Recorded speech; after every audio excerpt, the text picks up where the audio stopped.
The morning air was cold and fresh when James Chen started his climb up Dawn Ridge Mountain. He was alone, which was exactly what he wanted. His expensive hiking boots crunched on the gravel path as he walked away from the parking lot. Behind him, his black luxury car sat empty among the older, dustier vehicles. James was 42 years old and very rich. He owned a technology company that made him billions of dollars.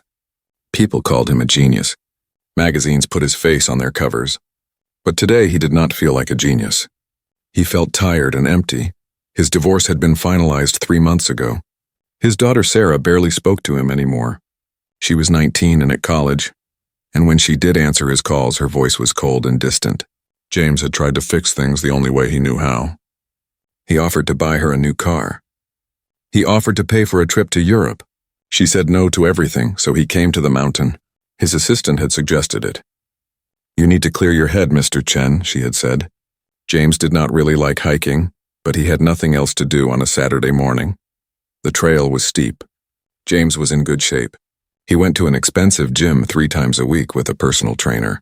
But this was different. The mountain did not care about his money or his company. It just went up, and he had to climb it with his own legs. After an hour of climbing, James heard voices ahead. He slowed down. Around the next bend in the trail, he saw them. A man was walking slowly up the path. He was carrying something on his back. As James got closer, he realized it was not something. It was someone. A boy was strapped into a special carrier on the man's back, like a very large backpack meant for a child. The boy looked about 12 years old. His arms and legs were thin and bent at odd angles. His head rested against the man's shoulder. But his eyes were bright and alert, looking around at everything. The man carrying him was probably in his 40s. He had dark hair with some gray in it. His face was sweaty and red from effort. His boots were old and worn, fixed in places with tape. The carrier on his back looked homemade, with extra padding and straps added on. James did not know what to do. Should he say hello? Should he offer help? Would that be rude? He decided to just nod and walk past them.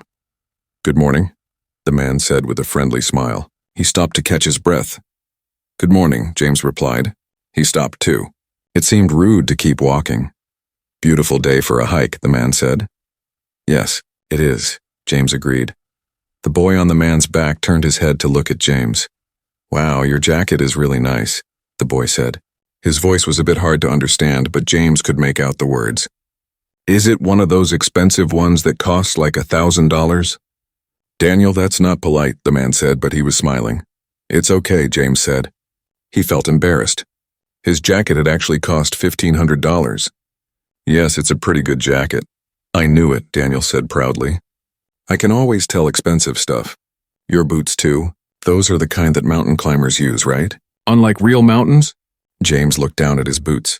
"I guess so. I don't really know much about hiking. This is only my second time." "Really?" the man said. "You picked a tough trail for your second time. Dawn Ridge is not easy." "I'm Marcus Rivera," the man said. "And this is my son Daniel." "James Chen," James said. He almost added, "Nice to meet you," but it felt too formal for the middle of a mountain trail. "Are you going to the summit?" Marcus asked. "That was the plan," James said. "Us too," Daniel said excitedly. "We do it every year. Last year we did Silver Peak. That one was easier. This year Dad said we should try something harder." James looked at Marcus with new respect. Carrying a child up a mountain was hard. Doing it every year on harder and harder trails was something else entirely. "Do you mind if we walk together for a bit?" Marcus asked.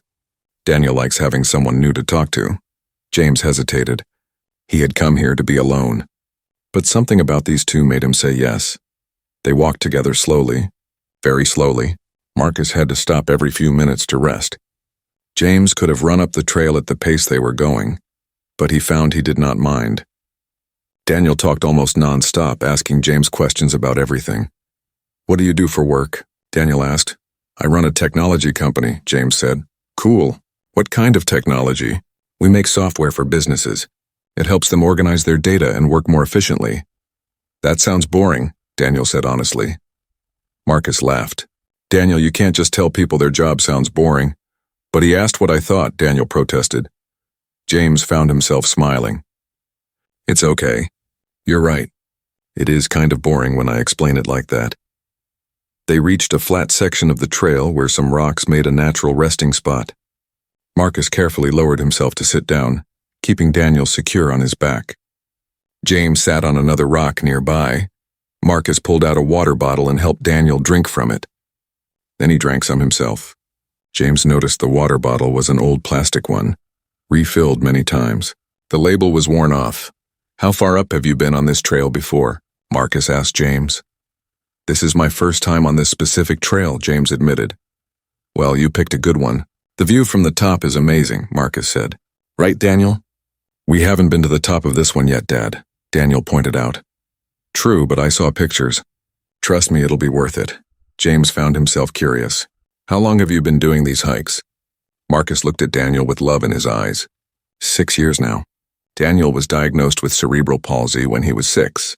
The doctor said he would never walk. I decided that did not mean he would never climb a mountain. Daniel grinned. "Dad's crazy, but the good kind of crazy. The first year we just did a short nature trail, maybe half a mile," Marcus said. "Every year we go a little harder. A little higher." James looked at Marcus's worn boots again, at the homemade modifications on the carrier, at the old water bottle. "That must be really hard," he said. "It is," Marcus admitted. "But the hard is what makes it special. Daniel needs to know that obstacles are meant to be overcome, not avoided, not bought off, overcome." James felt something twist in his chest. He thought about all the obstacles in his life that he had simply bought his way around. Problems he had thrown money at until they went away. "I could help," James said suddenly. "I mean, I could get you better equipment. A professional carrier? New boots. I know people who make this kind of gear. Top quality stuff." Marcus looked at him for a long moment. "That's very kind of you," he said gently. "But no thank you." James was surprised. People did not usually turn down his offers of help. "The equipment is not really the point," Marcus explained. "I mean, sure, better gear would make it easier. But easier is not what we're after. We're after the accomplishment. The struggle. When we get to that summit, Daniel needs to know that we earned it. Every step. Does that make sense?" James nodded slowly, but he was not sure it did make sense. Why struggle when you did not have to? They rested for a few more minutes, then continued up the trail. Daniel asked James about his hiking plans, about where he was from, about what kind of car he drove. James found himself actually enjoying the conversation. When was the last time someone had talked to him like this? Not wanting anything. Not trying to impress him. Just talking. After another 30 minutes, they reached a place where the trail split into 2 paths. One went to the summit. The other went around the mountain to a different viewpoint. "We're going this way," Marcus said, pointing to the summit trail. "What about you?" James looked at his watch. He had planned to go to the summit too, but these two had slowed him down. If he stayed with them, it would take hours longer. "I'll take the other path," James said. "I need to get back at a reasonable time." "Sure, of course," Marcus said. "It was nice meeting you, James." "Yeah, it was nice meeting you too," Daniel added. "Maybe we'll see you on the mountain again sometime." "Maybe," James said. He watched them continue up the steep summit trail, Marcus taking slow, steady steps with his son on his back. Then James turned and took the easier path. As he walked, something bothered him. He kept thinking about what Marcus had said. About earning it. About the struggle being the point. About not avoiding or buying off obstacles. James reached his viewpoint in less than an hour. The view was pretty. He took a picture with his phone. Then he hiked back down to his car. As he drove home, passing through neighborhoods that went from modest to wealthy, he could not stop thinking about Marcus and Daniel. About the worn boots and the homemade carrier. About the joy in Daniel's voice when he talked about their annual climbs. James lived in a penthouse apartment that cost more money than most people made in their entire lives. When he got home, he stood at his window looking out at the city below. He had everything money could buy. So why did he feel like Marcus, with his old boots and heavy burden, was somehow richer than him? James stayed at the viewpoint for about 20 minutes. He took his photos and checked his email on his phone. 37 new messages even though it was Saturday. He started to reply to a few, then stopped. What was he doing? He had come to the mountain to get away from work. But work followed him everywhere. It always did. James put his phone away and started walking back down the trail. The descent was easier than the climb. His legs felt good. He was making quick progress. Then he noticed the sky. When he had started hiking that morning, the sky was clear and blue. Now, dark clouds were gathering on the horizon. They were moving fast. James frowned. He had checked the weather before leaving. It was supposed to be sunny all day, but mountains made their own weather. James had read that somewhere. He walked faster. He did not want to get caught in a storm. His expensive jacket was waterproof, but still. Being on a mountain in a storm seemed dangerous. The wind picked up. The temperature dropped quickly. James zipped his jacket all the way up and kept moving. He was maybe halfway down the mountain when the first drops of rain hit his face. Within minutes, the rain became heavy. Then it started to hail. Small balls of ice bounced off James's jacket and stung his hands. The trail became slippery and muddy. James was careful with his footing, but he was not really worried. He had good gear. He would be wet and uncomfortable, but he would be fine. Then he thought about Marcus and Daniel. They had taken the longer trail to the summit. They were probably still up there, and they did not have expensive waterproof gear. James remembered Marcus's old jacket. It had looked thin and worn. James stopped walking. He should keep going down. That was the smart thing, the safe thing. Marcus was an adult who had made his own choices. It was not James's responsibility, but the image of Daniel on his father's back would not leave his mind. The boy with the bright eyes and endless questions. Up there in the storm. James turned around and started climbing back up the mountain. The rain made everything harder. The trail was now a stream of water and mud. James slipped twice, catching himself with his hands. He was breathing hard, but he kept going. He reached the place where the trail had split. He took the path toward the summit, the one Marcus and Daniel had taken. The path was steeper here. The storm was worse. The wind pushed against James, trying to force him back down. "Marcus!" James shouted. "Daniel!" The wind took his words away. He kept climbing and calling out. After what felt like forever, he saw them.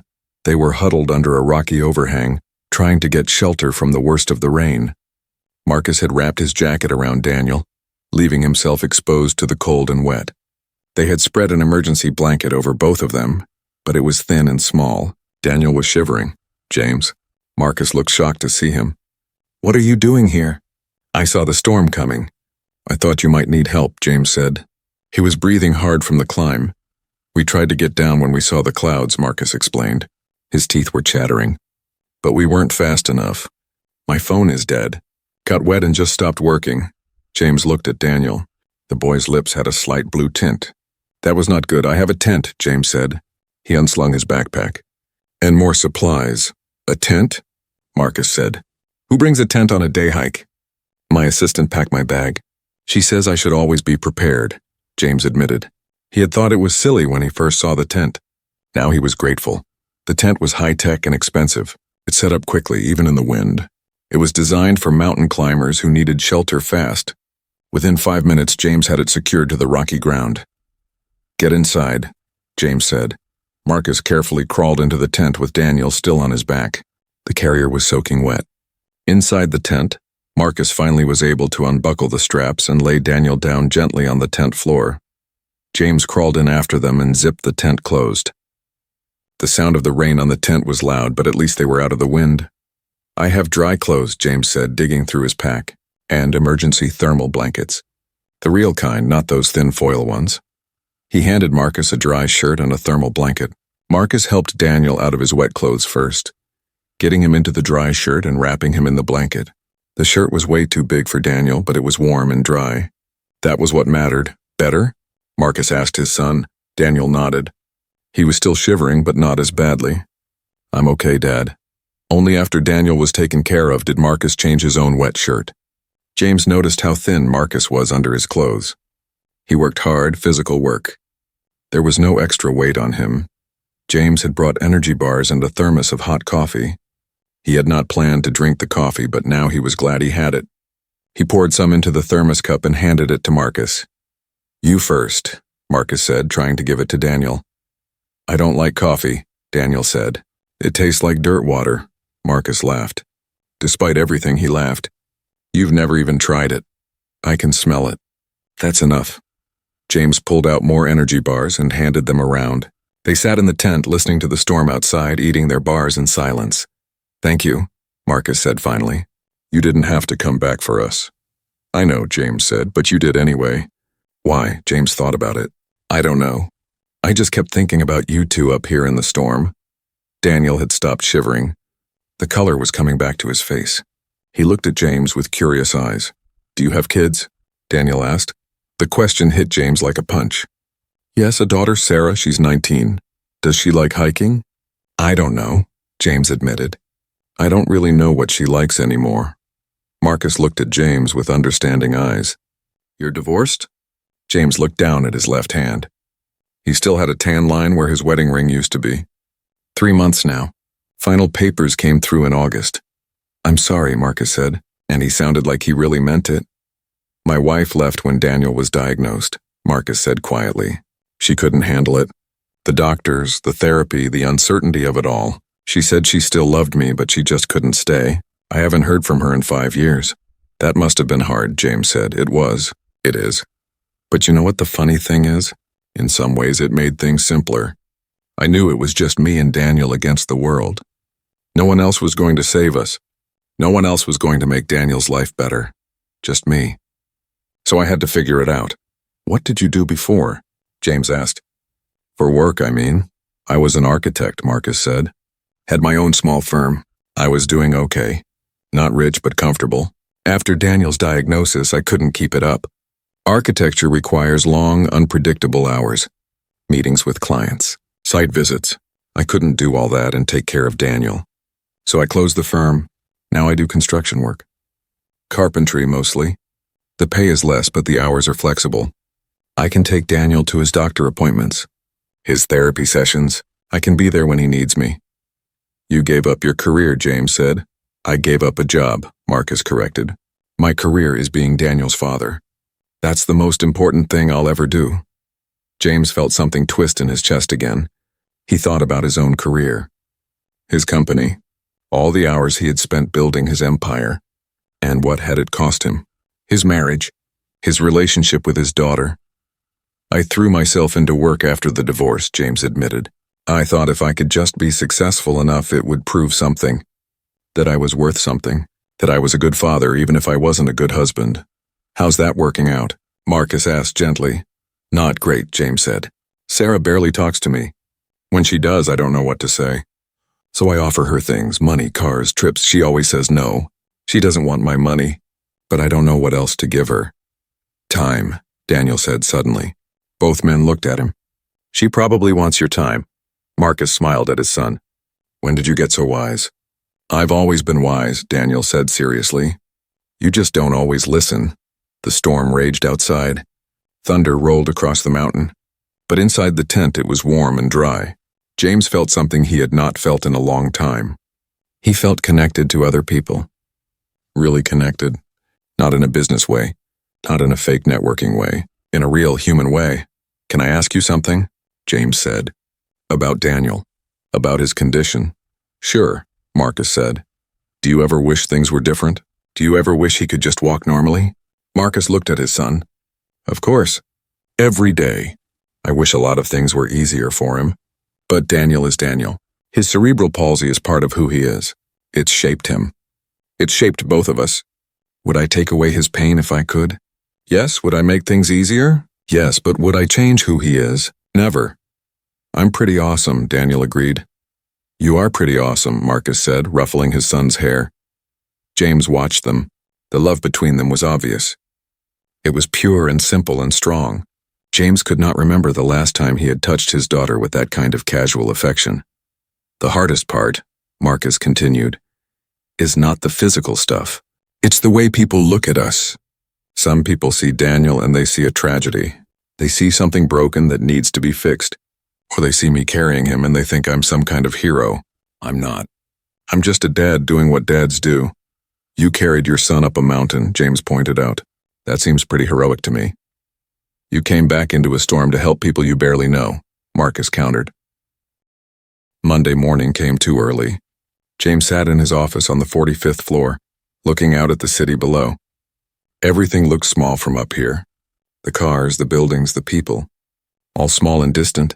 His assistant, Minji Park, knocked and entered with his coffee. She always brought it at exactly 8 in the morning. French press, no sugar, a splash of cream. The same every day for 5 years. Good morning, Mr. Chen, she said. You have a board meeting at 9. Then calls with investors at 11 and 1. The marketing team needs approval on the new campaign by end of day. Thank you, Minji, James said. He took the coffee but did not drink it. She paused at the door. Are you feeling all right, sir? You seem distracted. I'm fine, James said automatically. But he was not fine. He had not been fine since Saturday. Since Marcus and Daniel, the board meeting started at 9 sharp. 12 people sat around a long glass table in a room with no windows. They discussed quarterly earnings, market share, and a potential acquisition of a smaller competitor. If we move fast, we can absorb their customer base before anyone else makes an offer, the CFO said. It'll cost about $200 million, but we'll make that back in 18 months. Everyone nodded. This was good business. Smart business. What happens to their employees? James asked. Everyone looked at him. It was an odd question. James never asked about employees during acquisition talks. The usual, the CFO said. We keep the essential people. Let go of the redundant ones. Standard procedure. How many people will lose their jobs? James asked. Maybe 40% of their staff. Around 80 people. 80 people. 80 families. James thought about Marcus giving up his architecture firm to take care of Daniel. What if Marcus worked for the company they were buying? What if he was one of the redundant ones? Mr. Chen, the CFO said, should we proceed with the offer? James realized everyone was waiting for him to speak. Yes, but I want a plan for the employees we let go. Severance packages, help finding new jobs. We're not just going to dump them. That'll cut into our savings, the CFO pointed out. I don't care, James said. Do it anyway. The meeting continued, but James barely paid attention. He kept thinking about the mountain, about Daniel asking if his jacket cost $1,000, about Marcus's worn boots and old truck. After the meeting, James went back to his office. He sat at his desk and stared at his computer screen. He opened his email. 43 new messages since the meeting started. He closed his email. Then he did something he had never done before. He called a private investigator. I need you to find someone, James said. Marcus Rivera. He has a son named Daniel. The boy has cerebral palsy. Marcus drives an old truck. Works in construction, I think. They live somewhere in the area. What do you need to know about him? The investigator asked. James paused. What did he want to know? Everything. Where he lives. Where he works. How much money he makes. What his situation is. I'll have a report for you in 48 hours, the investigator said. James hung up and immediately felt guilty. Why was he investigating Marcus? The man had done nothing wrong. He had been kind and open. And now James was invading his privacy. But James told himself he just wanted to help. If Marcus needed anything, James could provide it. That was all, just helping. The rest of Monday dragged on. Tuesday was worse. James went through the motions. Meetings, calls, decisions, but his mind was somewhere else. On Tuesday evening, Minji knocked on his door again. It was after 7. Most people had gone home. Mr. Chen, I'm heading out. Is there anything else you need? Minji, can I ask you something? She looked surprised. James never asked personal questions. Of course, sir. Do you have family, kids? I have a younger brother, she said. He's in high school. Do you see him often? Every day. We live with our parents. It's a Korean thing. Family stays together until marriage usually. That must be nice, James said. Minji studied his face. Are you thinking about your daughter, sir? James looked up, startled. How do you know about my daughter? You keep a photo of her on your desk, Minji said gently. You look at it sometimes when you think no one is watching. You haven't looked at it in months, but this week you've looked at it 6 times. James had not realized anyone noticed. She doesn't talk to me anymore. Not really. Have you tried talking to her? Really talking, I mean. Not just asking if she needs anything. I don't know what to say, James admitted. Maybe start with that, Minji suggested. Tell her you don't know what to say. Tell her you want to try. That's usually a good place to start. She left and James was alone in his office. He looked at the photo on his desk. Sarah was 16 in the picture. She was smiling. When was the last time she had smiled at him like that? James picked up his phone. He started to call Sarah, then stopped. Then started again, then stopped. Finally, he just texted, Hi Sarah, how are you? He waited. 10 minutes passed, 20, maybe she would not answer. Then his phone buzzed. Fine, just one word. But it was something, James typed. I was thinking about you, wondering how school is going. Another long wait. Then, it's fine, busy? What are you busy with? James typed. Classes, work stuff, this was going nowhere. James tried a different approach. I went hiking on Saturday. Up Dawn Ridge Mountain. Since when do you hike? Sarah replied. Since Saturday, I guess. It was my second time ever. How was it? I met someone interesting. A man named Marcus and his son Daniel. James found himself telling her about the encounter, about Daniel's cerebral palsy, about Marcus carrying him up the mountain, about the storm. He typed more than he had typed to his daughter in months. Sarah's responses got longer. She asked questions. She seemed genuinely interested. That's really cool that you helped them, Sarah wrote. That's not really like you. What do you mean? James asked. I don't know. You usually just throw money at problems. This was different. The words stung, but they were true. James had to admit that. I'm trying to be different, he typed. Why? Because the old way wasn't working. There was a long pause. Then Sarah wrote, I've been rock climbing. Started last semester. It's hard, but I really like it. Rock climbing? Is that safe? James typed, then immediately regretted it. That was exactly the kind of thing the old James would say. It's fine, Dad, I'm careful. And it's really cool. I like pushing myself, trying harder routes. It makes me feel strong. James thought about Marcus and Daniel climbing harder trails each year. That makes sense. I think I'm starting to understand that. The value of the challenge. They texted back and forth for another 30 minutes. It was the longest conversation they had had in months. It was not deep or emotional. They talked about school, about climbing, about nothing important. But it felt important anyway. When they finally said goodnight, James felt lighter. He looked out his office window at the city lights and smiled. Wednesday morning, the investigator's report arrived. James opened it with a mix of curiosity and guilt. Marcus Rivera, age 43, works for Henderson Construction Company, makes $45,000 a year, lives in a 2-bedroom apartment in the older part of town. Daniel Rivera, age 12, diagnosed with cerebral palsy at age 6, attends regular public school with special accommodations, requires regular physical therapy and medical equipment. Marcus's insurance covers most medical costs, but there are still significant out-of-pocket expenses. The report included photos. Marcus leaving for work early in the morning in a worn jacket, Daniel waiting for the special needs school bus. Their apartment building, which looked tired but clean. The report also mentioned that Marcus had been saving money to send Daniel to a special summer camp for kids with disabilities. He had been saving for 3 years but kept having to use the money for medical expenses instead. James closed the report.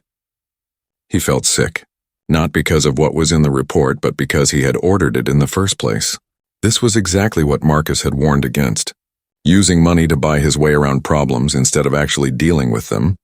His first instinct was to write a check, pay for the camp, buy Daniel better medical equipment, set up a trust fund.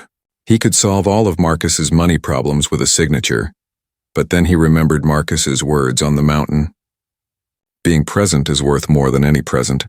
If James just threw money at Marcus, he would be doing exactly what he did with Sarah, offering things instead of offering himself, keeping distance instead of building connection.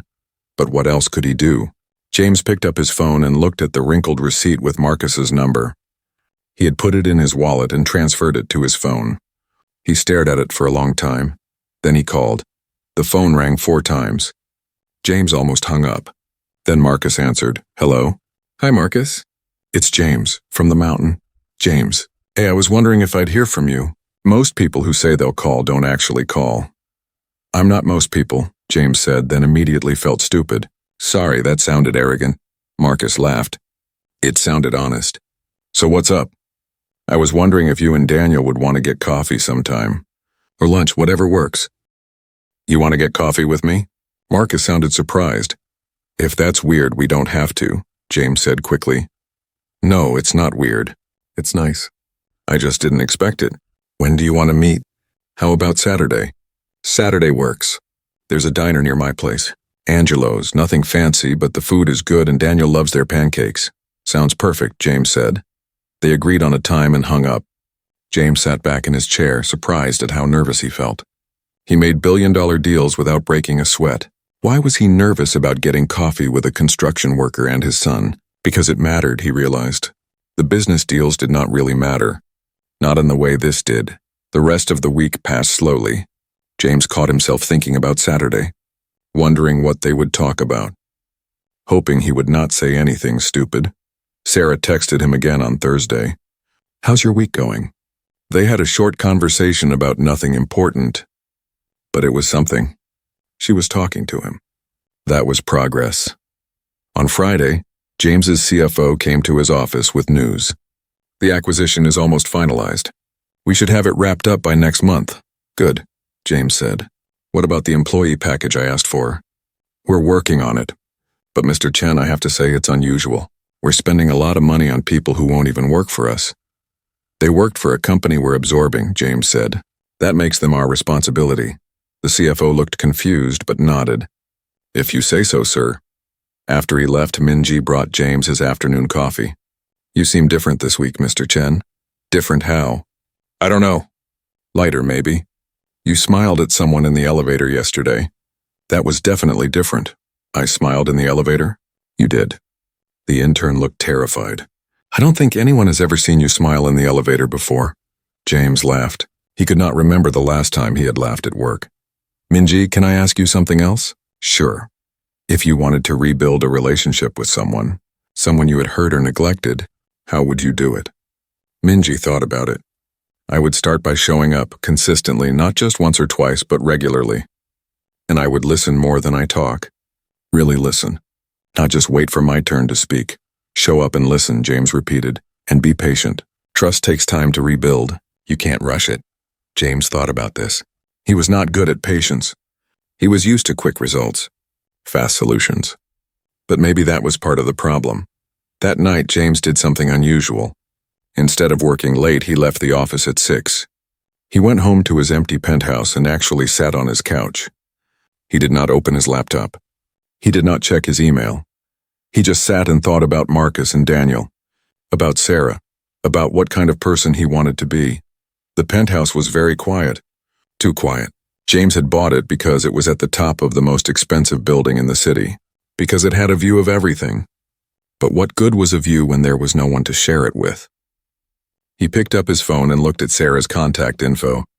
Her number, her email, her social media accounts that he sometimes checked but never commented on. He could call her, really call her, not text, actually talk, but what would he say? James remembered Minji's advice. Start by admitting you don't know what to say. Tell her you want to try. He hit the call button before he could change his mind. The phone rang. Once, twice, 3 times. Then Sarah answered. "Dad? Hi, Sarah, is this a bad time?" "No, it's fine." "Is something wrong?" "Nothing's wrong. I just wanted to talk to you." Really talk, not just text. There was a long silence. Then Sarah said, "Okay, what do you want to talk about?" "I don't really know," James admitted. "I've been thinking a lot this week about the things I've done wrong. As a father, as a person. And I want to do better. I want to try at least." Another silence. James waited, heart pounding. "That's good, Dad," Sarah said finally. Her voice was softer, less guarded. "That's really good." They talked for an hour. It was awkward at times. There were long pauses, but they talked. And it felt like a beginning. Saturday morning, James woke up early, more nervous than he had been for any business meeting in years. He was about to have coffee with Marcus and Daniel, and somehow that felt more important than anything else. Angelo's diner was nothing like the restaurants James usually went to. The building was old, with a faded sign and cracked parking lot. Inside, the booths had duct tape on some of the seats. The floor tiles were worn smooth from decades of footsteps, but it was clean and smelled amazing, like coffee and bacon and pancakes. Marcus and Daniel were already there, sitting in a corner booth. Daniel waved excitedly when he saw James. "You came," Daniel said. "I wasn't sure you would." "Why wouldn't I come?" James asked, sliding into the booth across from them. "I don't know. Rich people are usually busy." "Daniel," Marcus said in a warning tone. "What?" "They are," James laughed. "You're not wrong, but I'm not too busy for this." A waitress came over. She was older, with gray hair and a kind face. "What can I get you, boys?" she asked. Daniel ordered chocolate chip pancakes. Marcus ordered coffee and toast. James looked at the menu. Everything was cheap. Really cheap. The most expensive item was $8. "I'll have the pancakes too," James said. "And coffee." "Good choice," the waitress said. "Daniel has excellent taste in pancakes." After she left, Marcus leaned back and studied James. "So, you actually called?" "I said I would." "People say a lot of things," Marcus said, but he was smiling. They talked while waiting for their food. Daniel told James about school, about his classes, about a project he was working on. He was designing a video game. "A video game?" James asked, genuinely interested. "Yeah, but a special one. It's for kids like me. Kids who can't use regular game controllers." Daniel pulled out a tablet from his backpack and showed James his designs. They were rough sketches and notes, but James could see the thought behind them. The game had simple controls that could be used with limited hand movement. The story was about a wizard who used magic instead of physical strength. "This is really clever," James said, scrolling through the designs. "Have you thought about how you'd actually build it?" "I don't know how to code," Daniel admitted. "I watch videos about it online, but it's hard to learn by myself." James looked at the designs again. He thought about his company, about the hundreds of software developers who worked for him, about the resources he had available. "What if I could help?" James said. "My company has people who build software. I could introduce you to some of them. Maybe they could give you some guidance." Daniel's eyes went wide. "Really? You would do that?" James looked at Marcus, checking if this was okay. Marcus was watching him carefully. "I'm not trying to buy my way into your life," James said to Marcus. "I just think Daniel has a good idea, and I have resources that could help, if you're comfortable with it." Marcus was quiet for a moment. Then he nodded. "If Daniel wants to, I think that would be good for him. Learning from professionals." "I definitely want to," Daniel said. The food arrived. The pancakes were huge and delicious. James could not remember the last time he had eaten at a place like this. He usually went to expensive restaurants where the portions were tiny and the food was arranged like art. These pancakes were messy and sweet and perfect. "Good, right?" Daniel said, his mouth full. "Really good," James agreed. They ate and talked. Marcus told James about his work. He was building a deck for a family on the east side of town. It was hard work, physical and exhausting, but he liked creating things with his hands. "Do you miss being an architect?" James asked. "Sometimes," Marcus admitted. "I miss the creative part, designing buildings, thinking about spaces, but I don't miss the stress, the deadlines, the difficult clients. What I do now is simpler, and it lets me be there for Daniel. That's worth more than any career." James thought about his own career. The stress, the deadlines, the difficult investors. He had built an empire, but what had it cost him? "What about you?" Marcus asked. "Do you like what you do?" James started to give his usual answer. Something about finding fulfillment in innovation, about making a difference through technology. But sitting in this old diner with Marcus and Daniel, the words felt hollow. "Honestly, I don't know anymore," James said. "I used to think I did. I used to think building my company was the most important thing I could do. But lately I'm not so sure." "What changed?" Marcus asked. "I met you two," James said simply, "on that mountain, and I started thinking about what really matters." They finished breakfast and walked out to the parking lot together. James's car stood out among the older vehicles. Daniel ran his hand along the smooth paint. "This is really nice," Daniel said. "Does it go fast?" "Pretty fast," James admitted. "Can we see inside?" James opened the doors. Daniel looked at everything with wide eyes. The leather seats, the technology built into the dashboard, the way everything was perfect and new. "It's like a spaceship," Daniel said. But Marcus was quiet. James noticed him looking at the car with an expression James could not quite read. "What are you thinking?" James asked. "Just that cars like this cost more than I make in 10 years, Marcus said. Not bitter. Just stating a fact." James felt uncomfortable. "It's just a car." "No, it's not," Marcus said gently.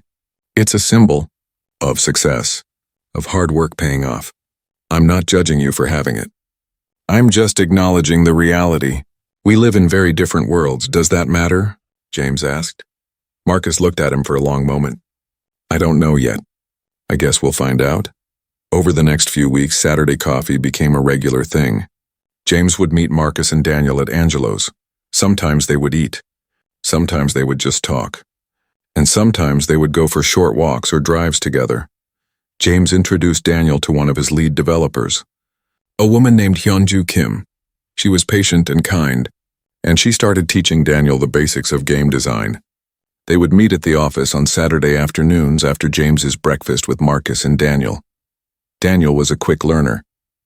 He absorbed everything Hyunju taught him. Within a few weeks, he had built a simple prototype of his game. It was rough, but it worked. James watched Daniel show his game to Marcus, pride shining in the boy's eyes. Marcus hugged his son, and James felt something twist in his chest. When was the last time he had been proud of something he created?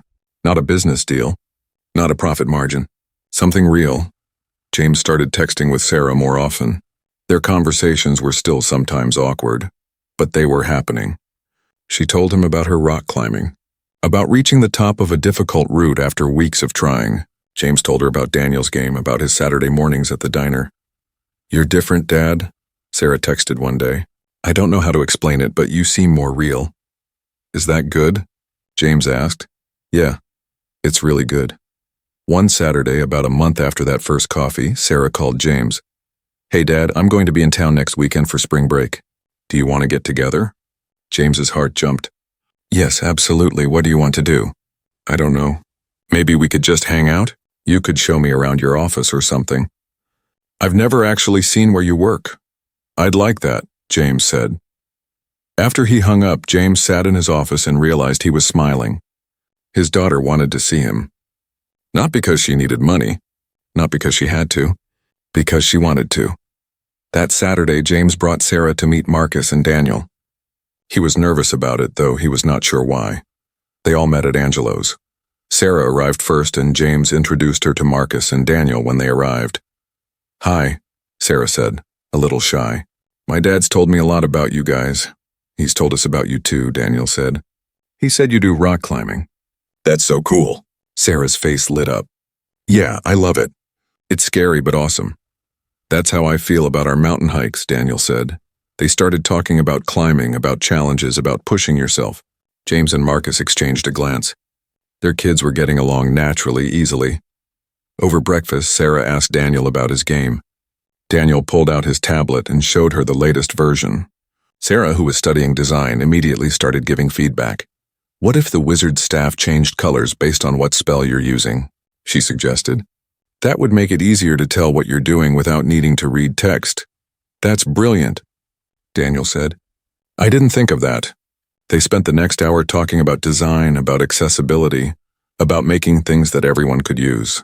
James watched his daughter engage with passion and creativity and realized he had never really seen this side of her before. After breakfast, they all went to a nearby park. It had paved paths that were easy for Daniel's wheelchair. Marcus pushed Daniel while James and Sarah walked beside them. "Your dad's been really good for Daniel," Marcus said to Sarah, "connecting him with professionals, encouraging his creativity. Daniel's more confident than I've ever seen him." "My dad's good at making things happen," Sarah said. Then she paused. "I'm glad he's using that for something good, for someone other than just his company." That evening, after Marcus and Daniel had gone home, James and Sarah went back to his penthouse. She looked around at the expensive furniture, the massive windows, the art on the walls. "This place is huge," she said. "Do you ever get lonely here?" "Yes," James admitted. "All the time." Sarah looked at him with something like understanding in her eyes. "Marcus and Daniel seem really happy, even though they don't have much money." "They have each other," James said. "That's worth more than money." "Do you really believe that?" Sarah asked. "Or are you just saying it?" James thought about it. A month ago, he would have said the words without really meaning them. "But now I'm starting to," he said. "Really believe it, I mean." Sarah smiled. "Good, because I think you're right." They ordered takeout and ate on the couch, talking about everything and nothing. Sarah told him about school, about her friends, about her struggles and her successes. James listened. Really listened. Not thinking about work or his phone or what he needed to do next. Just listening. When Sarah left that night, she hugged him. A real hug, not the stiff, quick hugs they had done for years. "Thanks, Dad," she said. "For today. For trying." "Thank you for giving me another chance," James said. The next week, James did something he had never done before. He called a board meeting and made an announcement. I'm creating a new division, he said, focused on accessible technology, software and hardware that works for everyone, including people with disabilities. What's the market size? The CFO asked immediately. About 1 in 4 adults has some form of disability, James said. That's a huge potential market that most tech companies ignore. But will it be profitable? Another board member asked. Maybe not right away, James admitted. But I believe it's the right thing to do. And I think in the long run it will be good for business. Accessibility isn't just about doing good. It's about doing better, creating products that work for more people. The board was skeptical, but James pushed forward. He assigned a small team to work on it. Hyunju volunteered to lead the team. Daniel became their unofficial consultant, along with other young people with disabilities that they brought in. James started visiting the accessibility team regularly. He watched them work with Daniel and the other kids, designing products that solved real problems. It was different from his usual work. More personal, more meaningful. One day, Daniel showed him a new prototype. It was a controller that could be used with very limited hand movement, perfect for gaming. This is amazing, James said. How did you figure this out? I didn't, Daniel said. We all did. That's the thing about accessibility. You can't design it alone. You need input from the people who will actually use it. James thought about all the products his company had created over the years. Had they ever really asked users what they needed, or had they just assumed they knew? Marcus came to pick up Daniel that day. He saw the prototype and shook his head in wonder. You're really doing this, Marcus said to James. You're actually building this thing. We're building it, James corrected. All of us, Marcus smiled.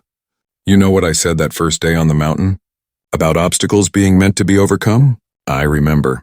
I was talking about physical obstacles, mountains and trails. But I think it applies to other things too. You had obstacles in your life. Your relationship with your daughter, your purpose, your understanding of what matters, and you're overcoming them. Not by throwing money at them, by actually doing the work. I learned that from you, James said. No, Marcus said. You learned it from yourself. I just helped you remember. That Saturday, James suggested they go on a short hike, not Dawn Ridge, something easier. Sarah came too. They went to a local trail, paved and accessible. Marcus brought Daniel's wheelchair this time instead of the carrier. They moved slowly, talking and laughing. At one point, Sarah and Daniel went ahead, talking about their latest project. James and Marcus walked together behind them. Thank you, James said. For what? For being my friend. For giving me a chance. For showing me what really matters. You did the same for me, Marcus said. I spend so much time taking care of Daniel that I forget to take care of myself. Forget to have friends. You reminded me that I can be more than just Daniel's dad. I can be Marcus, too. They walked in comfortable silence for a while. Then Marcus said, You know what's funny? That first day on the mountain, I almost avoided you. I saw your expensive gear and thought you'd be some rich guy who would look down on us. Judge us. And now? James asked. Now you're just James. My friend who buys too many fancy jackets and can't cook to save his life and is trying really hard to be a better person. I can cook, James protested. You told me you eat takeout 6 nights a week. That's because I'm busy. That's because you can't cook. They both laughed. Ahead of them, Sarah and Daniel stopped to look at something in the trees. Birds, maybe. Or just clouds. It did not matter. They were together. All 4 of them. Different worlds, different lives, but somehow fitting together perfectly. James took out his phone and asked a passing hiker to take their photo. The 4 of them gathered together. Marcus and Daniel in front. James and Sarah behind them. Everyone smiling. Later, looking at the photo, James realized something. He had hundreds of photos of business meetings, of award ceremonies, of fancy dinners, but he could not remember the last photo where he looked genuinely happy. In this photo, he looked happy. They all did. That night, Sarah called him. Dad, today was really nice. It was, James agreed. Can we do it again sometime? The 4 of us? I'd like that. I'd like that a lot. After they hung up, James sat on his couch in his expensive penthouse and felt something he had not felt in years. He felt content. Not because of what he had, but because of who he had. People in his life who mattered. Who cared? Who showed up? His phone buzzed. A text from Marcus. Daniel wants to know if you want to come to his school presentation next week. He's showing his game to his class. I'll be there. James typed back immediately. And he would be. Not because he had to. Not because it would look good or help his image. But because Daniel mattered to him. Because showing up was what friends did. James looked out his window at the city lights below. Everything looked different now. Not smaller, just different. Like he was seeing it clearly for the first time. And maybe he thought he was. 6 months had passed since that first meeting on the mountain. James's life had changed in ways he never expected. Saturday mornings at Angelo's were sacred now. He never scheduled business meetings on Saturdays anymore. That time belonged to Marcus and Daniel, and increasingly to Sarah too. The accessibility division at James's company was growing. What started as a small team had expanded to 15 people. They had launched 3 products, and while they were not hugely profitable yet, they were making a difference. James got emails from parents thanking him, from disabled users telling him his products changed their lives. Those emails meant more to him than any business award ever had. It was a cold Tuesday in March when James got the call. He was in a meeting with investors and he almost ignored it. But he saw Marcus's name on the screen and something made him answer. Marcus, is everything okay? Marcus's voice was shaking. It's Daniel. He's in the hospital. He has pneumonia. A bad infection. They don't know if... His voice broke. James stood up immediately. Which hospital? St. Mary's, but James, you don't have to... I'm on my way. James left the meeting without explanation. His investors looked shocked, but he did not care. He grabbed his jacket and ran to the elevator. Minji called after him, asking what was wrong, but he just kept moving. He drove to St. Mary's Hospital faster than he should have. The whole way, his hands were shaking. Daniel would be okay. He had to be okay. The hospital smelled like disinfectant and fear. James found Marcus in the waiting room outside the intensive care unit. Marcus looked terrible. His eyes were red. His hair was messy. He still had on his work clothes, covered in sawdust. Marcus, James said. Marcus looked up. When he saw James, something in his face broke. He stood up and James hugged him. Marcus held on tight, shaking. They won't let me see him yet, Marcus said into James's shoulder. They're doing tests. They said his lungs are filling with fluid. He can't breathe right. James, what if I lose him? You won't, James said, trying to sound confident. Daniel's strong. He'll get through this. You don't know that, Marcus said. No one knows that. They sat together in the waiting room. James called his assistant and told her to cancel everything for the rest of the week. Everything. She started to protest, but something in his voice stopped her. Yes, Mr. Chen, she said. I'll take care of it. James also called Sarah. She was at school 3 hours away. Dad? What's wrong? James explained. Sarah's voice went tight with worry. I'm coming home, she said. I'll drive down tonight. You don't have to. Yes, I do. Daniel's my friend too. And Marcus needs support. I'll be there by 8. After an hour, a doctor came out. She was young, with tired eyes and a kind face. Mr. Rivera, she said. Marcus jumped to his feet. How is he? Daniel has a severe respiratory infection. His cerebral palsy makes it harder for him to clear his lungs, which is why the infection spread so quickly. We have him on oxygen and strong antibiotics. The next 48 hours will be critical. Can I see him? Marcus asked. Yes, but only for a few minutes right now. He needs rest. Marcus started to follow the doctor, then looked back at James. Will you wait? As long as you need me to, James said. Marcus was gone for 15 minutes. When he came back, his face was pale. He looked so small, Marcus said quietly, hooked up to all those machines. So small and fragile. They sat together in silence. James did not know what to say. He was used to fixing problems, but he could not fix this. He could not throw money at pneumonia and make it go away. After a while, Marcus said, I can't afford this. What? The hospital bills. The ICU. Even with insurance, my deductible is $10,000. And that's just the start. If he needs to stay longer, if he needs special treatments. Marcus put his head in his hands. I have maybe $2,000 in savings. I was saving for Daniel's summer camp. But now... Marcus, don't worry about the money, James started. Don't, Marcus said sharply. Then softer. Please don't, I know you want to help. I know you could write a check and solve this problem in 2 seconds. But I can't take your money. I can't, why not? James asked, trying to keep his voice calm. Because then what? You pay this bill. Then the next one. Then the one after that. And suddenly I'm not your friend anymore. I'm your charity case. I'm the poor guy you help out of pity. It wouldn't be like that, James protested. Yes, it would. Eventually it would.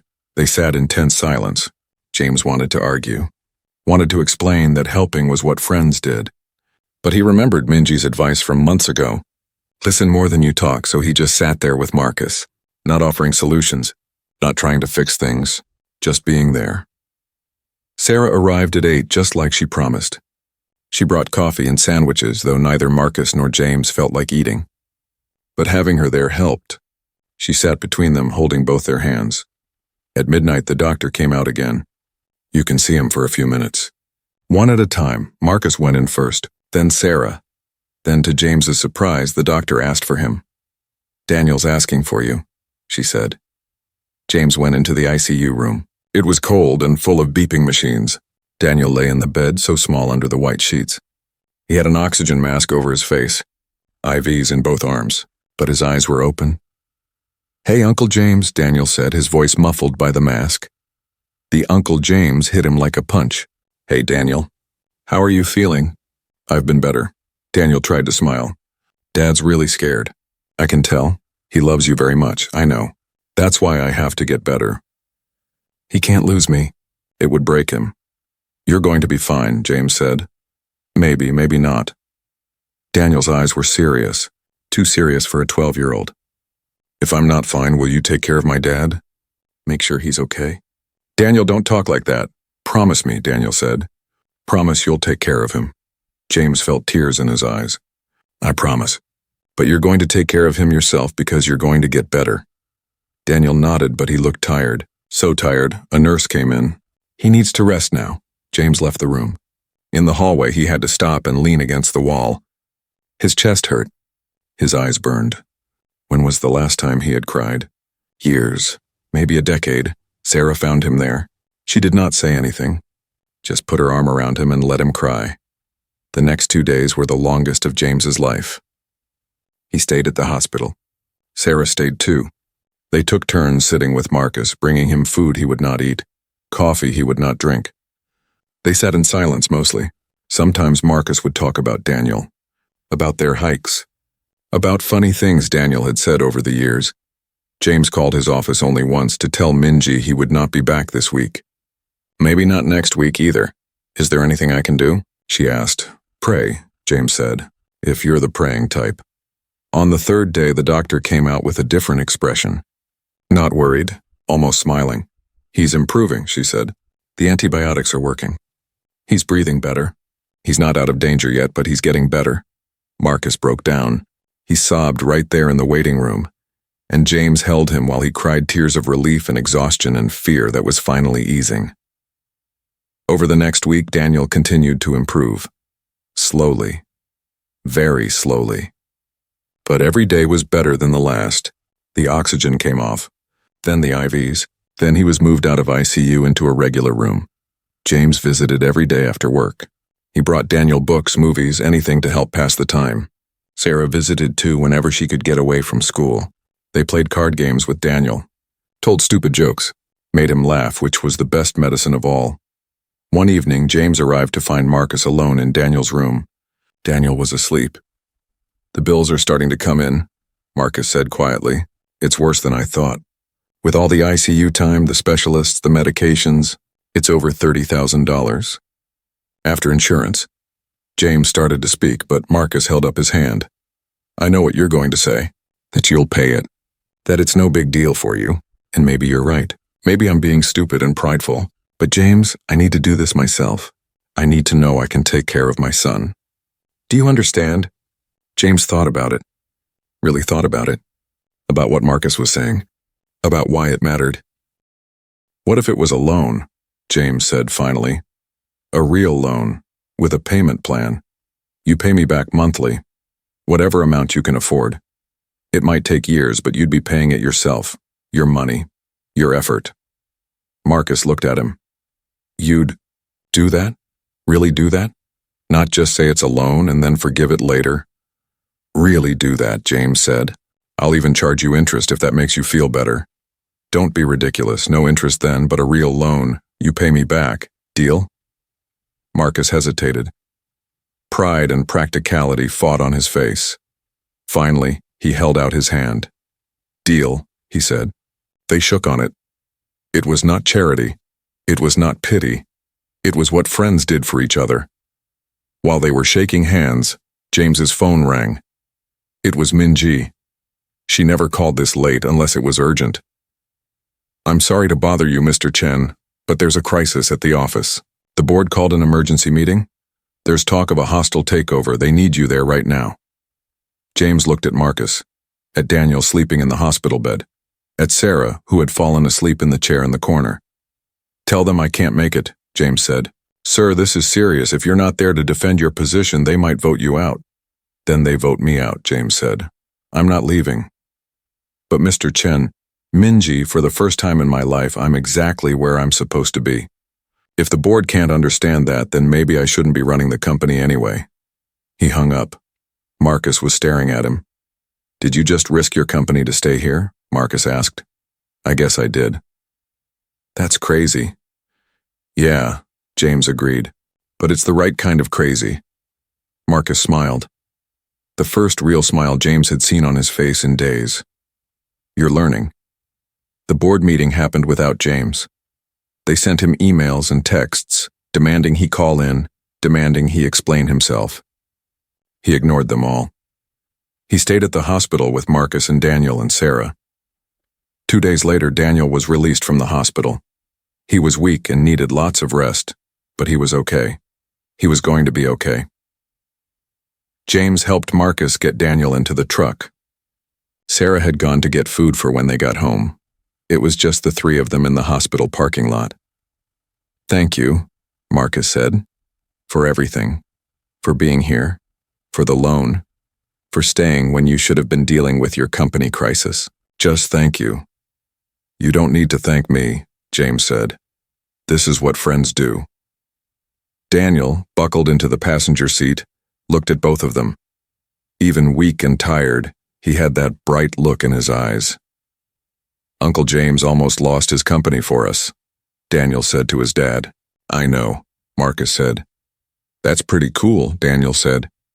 Yeah, James agreed. It kind of is. He watched them drive away, Marcus's old truck disappearing into traffic. Then he got in his own car and sat there for a long moment. His phone was full of messages. Angry messages from board members, worried messages from his assistant, urgent messages about decisions that needed to be made. But all James could think about was Daniel's face when he woke up from surgery. The relief in Marcus's eyes when the doctor said Daniel was improving. The way Sarah had held his hand in the waiting room. Money, he realized, could not buy any of those moments, could not buy real connection, real love, real friendship. He had almost lost sight of that. But he saw it clearly now. James started his car and drove home. He would deal with the company crisis tomorrow. Tonight he was going to sleep in his own bed for the first time in a week, and he was going to sleep well, because he knew he had made the right choice. The hard choice, but the right one. Just like Marcus had taught him on that mountain 6 months ago, some obstacles were worth the struggle. Some burdens were worth carrying, and some things, the most important things, could not be measured in dollars and cents. 1 year. It had been exactly 1 year since James first met Marcus and Daniel on Dawn Ridge Mountain. So much had changed that sometimes James barely recognized his own life. The morning sun was just starting to rise when James pulled into the Dawn Ridge parking lot. Marcus's truck was already there, so was Sarah's car. She had graduated college a month ago and was now working full-time at James's company, leading the accessibility design team. James got out of his car and walked over to Marcus's truck. Daniel was in the passenger seat, bouncing with excitement despite it being 5 in the morning. Uncle James, did you bring it? Daniel asked. James opened his trunk. Inside was a new, carrying system, specially designed over the past 6 months. It was lightweight but strong, with ergonomic straps and padding. But the special thing about it was not the materials or the engineering. It was the process. Marcus had helped design it. So had Daniel. So had Sarah. They had worked with the team at James's company, taking the homemade carrier that Marcus had created and improving it, refining it, making it better. Not just for them, for everyone. We're manufacturing them now, James said, selling them at cost to families who need them, no profit, just helping. Marcus ran his hand over the carrier. His eyes were wet. I can't believe this is real. It's real, James said, and it's because of you. Your design. Your idea. Our idea, Marcus corrected. All of us together. Sarah came over, carrying a backpack full of supplies. She had gotten into hiking over the past year, taking lessons in rock climbing and mountain safety. She was good at it too. Better than James, though he would never admit it out loud. Everyone ready? She asked. Ready, Daniel said. They started up the trail together, the same trail where James and Marcus had first met. But everything was different now. Marcus carried Daniel in the new carrier system. It distributed the weight better, making the climb easier. But Marcus still moved slowly, still took his time. Because the struggle was still the point. The new carrier did not take away the challenge. It just made it possible to go further. James walked beside them carrying supplies. Sarah was ahead, scouting the trail. She would come back every few minutes to report on the path ahead, on the best route to take. How's Daniel doing? She would ask Marcus. Great, Daniel would reply before his father could. Stop worrying. I'm fine. And he was fine. The pneumonia had been 6 months ago, and Daniel had recovered fully. He was stronger now than before. Physical therapy and determination had helped him gain more control over his movements. He still could not walk, but he could do more with his hands. He could sit up straighter. He could do things that doctors had once said would be impossible. His video game had launched 2 months ago. It was called The Wizard's Path, and it had won awards for accessibility design. More importantly, it had reached thousands of kids who had never been able to play video games before. James got letters from parents every week, thanking him, thanking Daniel, telling them how much the game meant to their children. Daniel was already working on a sequel. He had a whole team now, but he was still the lead designer. The youngest lead designer James's company had ever had, even if he was technically just a consultant.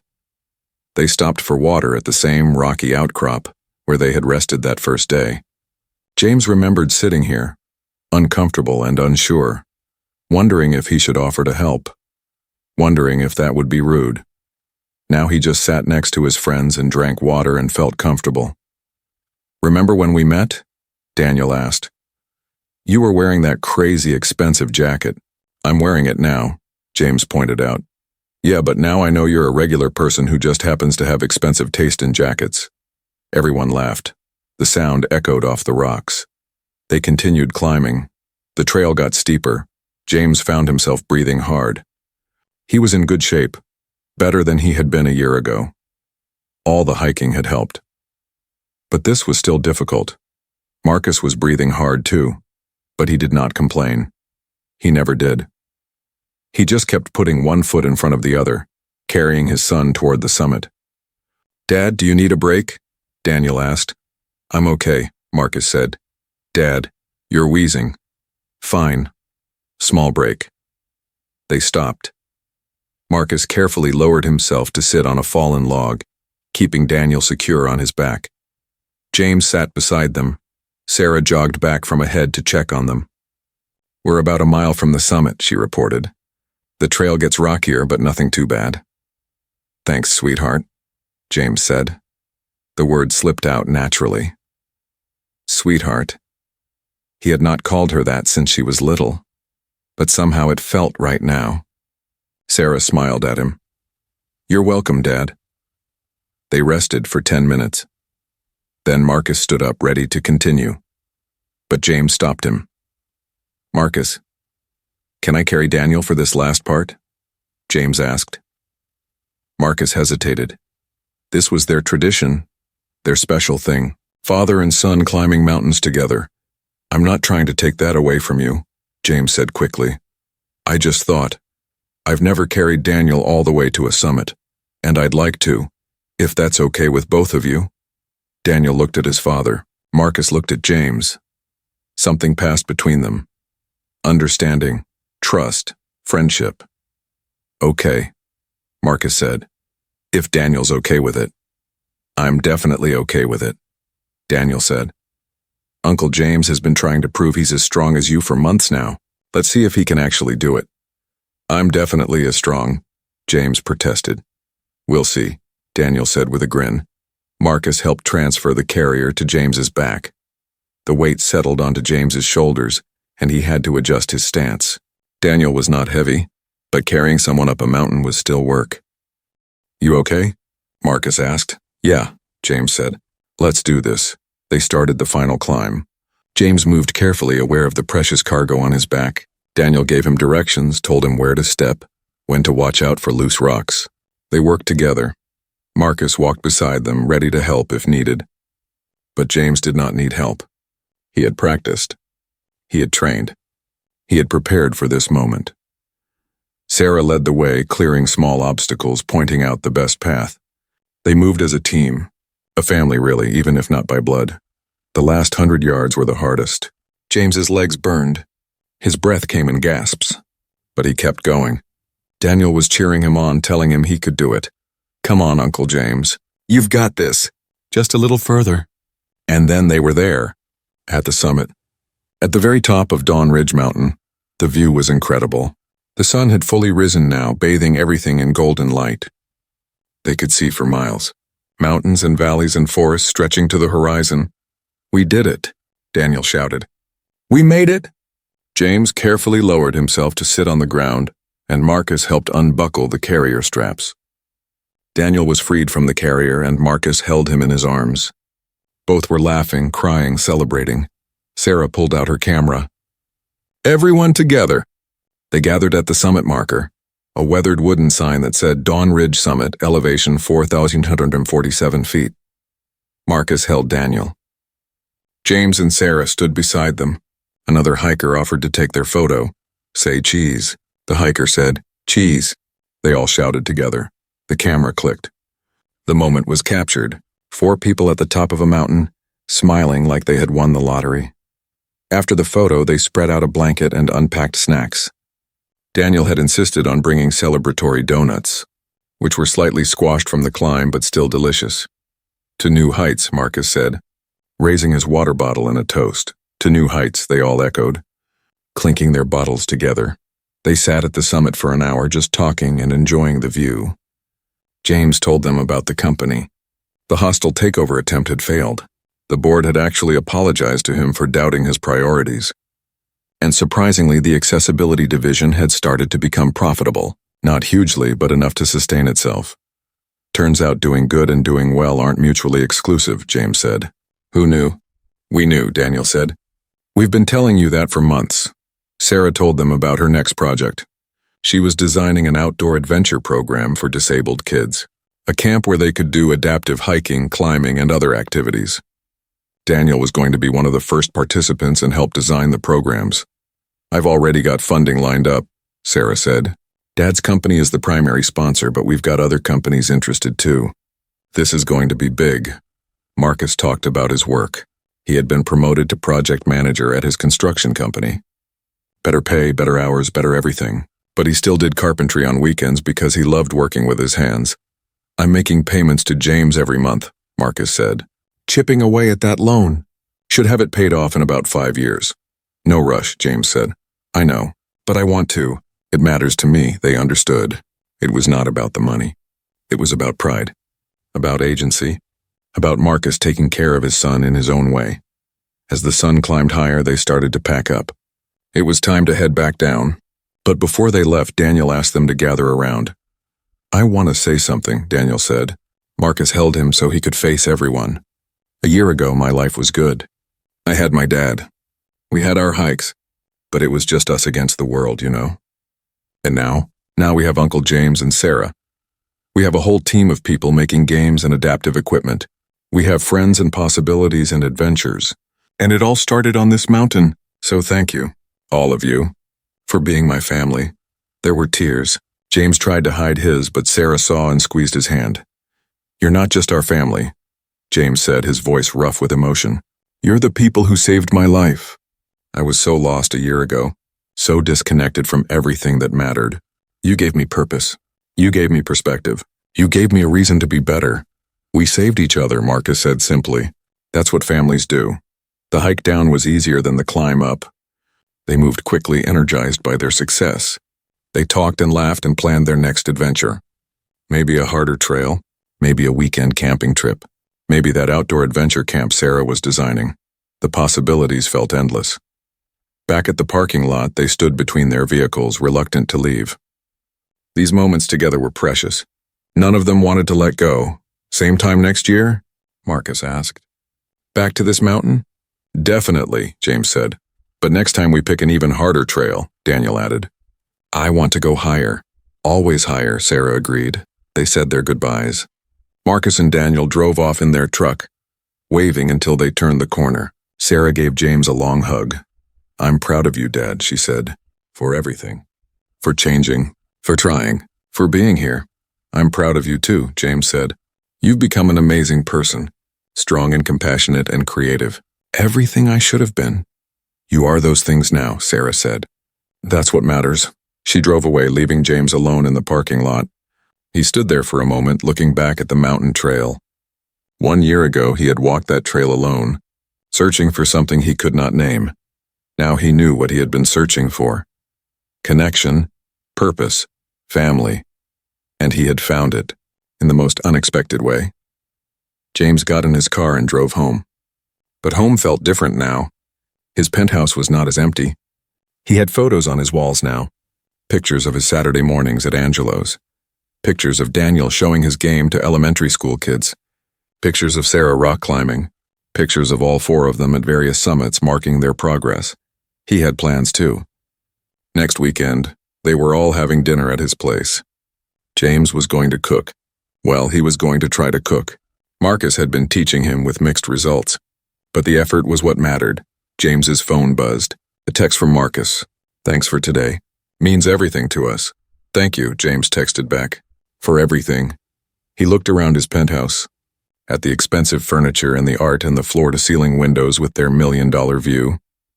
A year ago, this had been his entire world. Now it was just where he slept. His real life happened on Saturday mornings at a diner with cheap pancakes. It happened in his office's accessibility division, where kids like Daniel were designing the future. It happened on mountain trails, carrying each other toward new heights. James walked to his window and looked out at the city. From up here, everything still looked small, but it did not feel distant anymore. Those were real people down there. Real lives, real struggles and real triumphs, and he was part of it all now. Connected, present, alive in a way he had not been in years. His phone buzzed again. This time it was Sarah. She had sent the photo from the summit. All 4 of them smiling, the mountain behind them, the whole world spread out at their feet. James looked at the photo for a long time. He had made billions of dollars in his life, had created technology used by millions, had been on magazine covers and won awards and been called a genius, but nothing he had ever done compared to this, to standing on a mountain with the people who mattered most, to being part of something real and true and good. He saved the photo and made it the background on his phone, a reminder. Every time he looked at his phone, he would see that mountain, those smiling faces, that moment of pure joy. James went to bed that night exhausted but happy, the kind of tired that comes from real effort, real work, real living. As he fell asleep, he thought about next year's climb, about harder trails and higher peaks, about Daniel getting stronger, about Sarah's camp opening, about Marcus making payments on a loan he insisted on paying back, about all the things they would do together. All the mountains they would climb, because that was what life was, James realized. A series of mountains, some physical, some emotional, some professional, some personal. And the key was not to climb them alone. The key was to find people willing to carry you when you could not walk. And to carry them when they needed you, the key was to show up. To be present. To keep climbing even when it was hard. Marcus had taught him that on their first hike. And James had spent the last year learning the lesson. Not with money, not with quick fixes, but with time, with effort, with presence, with love. And as James drifted off to sleep, he smiled. Because tomorrow was Monday, which meant work. But it also meant he would text Marcus to see how Daniel was feeling, would check in with Sarah about her camp project, would make time for the things that mattered. The mountains would always be there waiting to be climbed. But now James knew he did not have to climb them alone. He had Marcus. He had Daniel. He had Sarah. He had family. And that, James thought as sleep finally took him, was worth more than all the money in the world. The end.